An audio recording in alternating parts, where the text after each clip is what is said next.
Graham, you're back. I suppose when you haven't seen your horse for a little while, it's always nice to get that first impression that you have when you see him. Yeah, I mean, I'm happy with how he's doing. He looks fit. I think he's right where we want him to be, and I couldn't be happy with how he's doing, quite honestly. He's really settled in here to being at David's. It's very much routine for him now. But one thing was a little different today. You put that nose roll on him, or the shadow roll, as they call it in the different parts of the world. We're going to experiment with the shadow roll this week and see how he is with it, and if it's something that looks like it's going to work, I'll probably race him in it. It's something I don't really want him to do on the day, so I don't need him jumping any shadows on the day.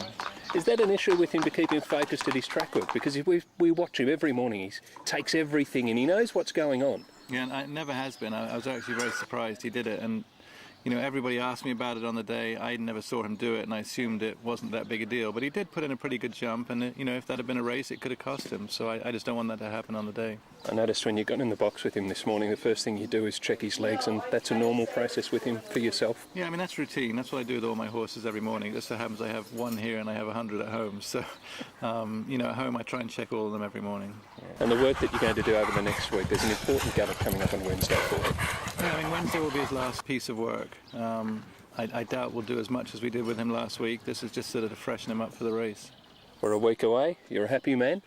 Yeah, I mean, I'd love the race to be this week, quite frankly. You know, when you get this close and things are going well, you're anxious for the race to come up. The longer you wait, the more, you know, there's always a chance you could have a hiccup. So I'm anxious to run him now.